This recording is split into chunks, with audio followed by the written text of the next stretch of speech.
I feel like it's that pressure of being watched and feeling watched and feeling like if you're not being witnessed, does what you're doing count for anything? Does it matter? Yeah. But then the flip side of that is that if you're constantly witnessed, then you can never really, you're too frightened to slip up or let someone see you be vulnerable. So she's constantly grappling with this need for the audience to be there to validate her, and also to leave her alone so she can experience things on her own. A couple of things I really want to cover. And of course, the first one is Claire's hair. Can we talk Claire's hair, please? I am actually very interested to know if that scene was right at the beginning, that you knew that was going to be in that scene, because it's a very important scene to many women, about the importance of hair and the vitality of hair, and how hair can look good on the magazine and not in real life. You don't think it looks good? It looks beautiful. You look amazing. You look French. Of course, French. Yeah, I mean, we filmed that scene, I think it was the second day of filming. So, yeah, that was one of the first scenes. And it's one of those magical moments, because actually I know that Phoebe and I really doubted ourselves filming that scene for days. And what did you doubt, though? What did you doubt? That we found its rhythm, and whether we'd captured the resonance of that, what that means, the power of what that means. We weren't barging into the hairdressers on that day. We were doing that right at the end of the shoot, but this, it felt so important. And I think, we're still finding our feet as a team and a crew. And so that just the pressure was a bit overwhelming, I guess. And there were a few rewrites in there too, but, I looked like a pencil was something that Phoebe came out with running across. I came out because I saw you in the wind.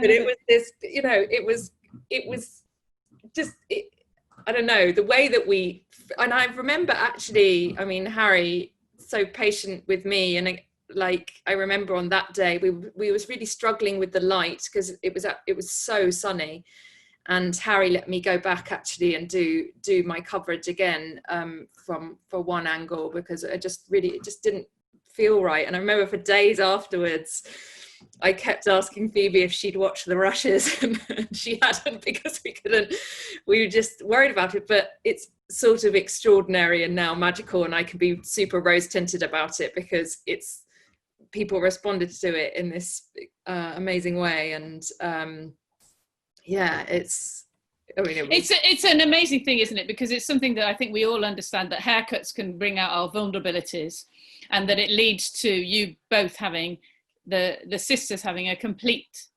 moment that leads really to the end, to their position at the end of the series. I think an insight. That's the catalyst for Claire, and even though she doesn't get to where she needs to in that moment, I think that's the big shift in. I think it's the first moment where Claire, who feels that she needs to be responsible for everyone in her family, whether she likes it or not. She doesn't do it joyfully. I think it's the first time she chooses herself and puts herself first, and that's such a monumental shift in her that allows her to be able to ultimately walk away from Martin at the end.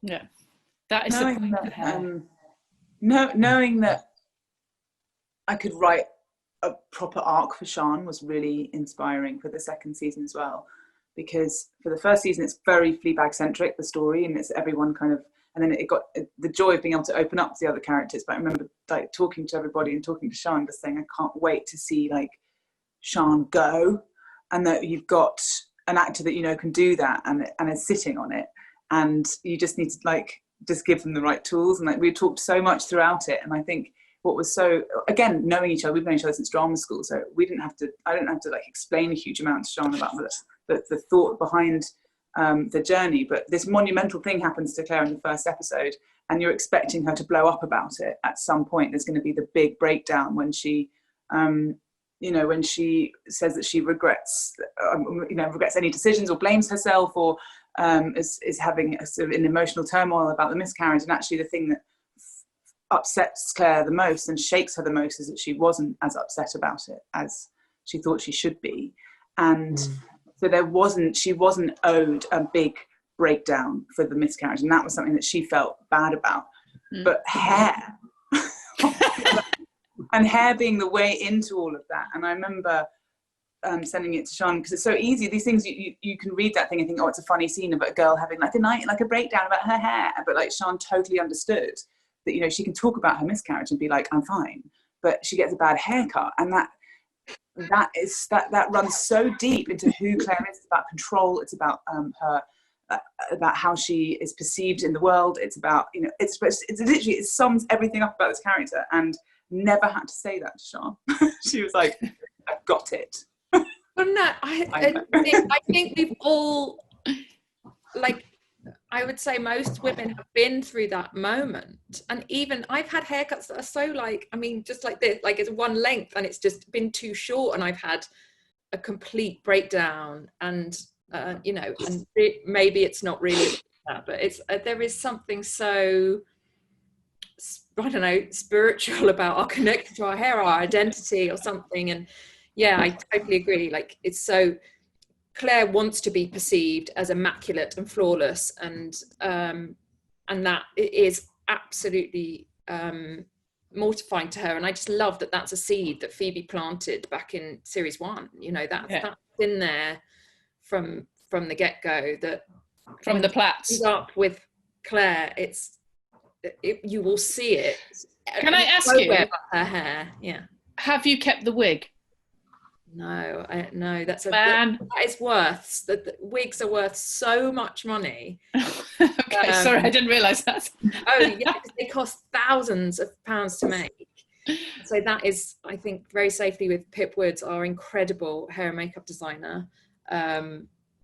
Preserved for posterity, for the next pencil person. I obviously have to ask, before we go to questions from the audience, I want to ask about the fourth wall. We should always ask about the fourth wall when it comes to Fleabag. The interesting part of this entire story is that it is noticed by somebody. It is noticed by the priest, who is also himself slightly fourth walling up to God. And there have been various theories around who it is. Do you have a fixed idea as to who it is, Phoebe, or? I love the idea that people can interpret it how they like.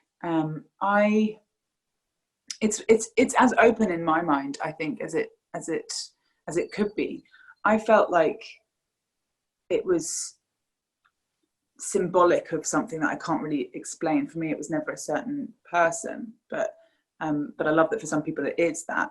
But I feel like it's that pressure of being watched and feeling like if you're not being witnessed, does what you're doing count for anything? Does it matter? Yeah.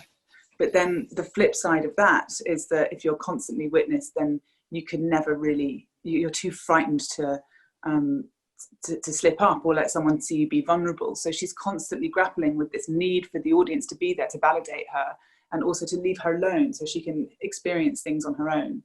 And I think that's, and for me it was more about that. And the same with him, like constantly questioning, you know, there's a pressure on him the whole time, asking him if he's a good person.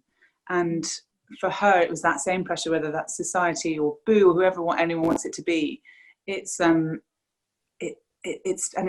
really fraught relationship that I think was why it was so important for her to be able to let it go in the end.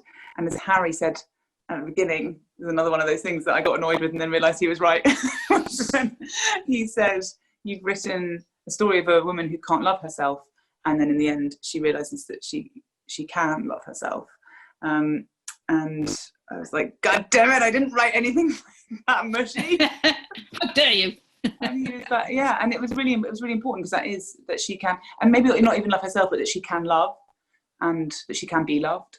And that means that she doesn't need that from the camera the whole time. Yeah. There's an element of it that slightly reminds me of children when they feel like, or teenagers, when you feel like you're in a film all the time, even though obviously you are not.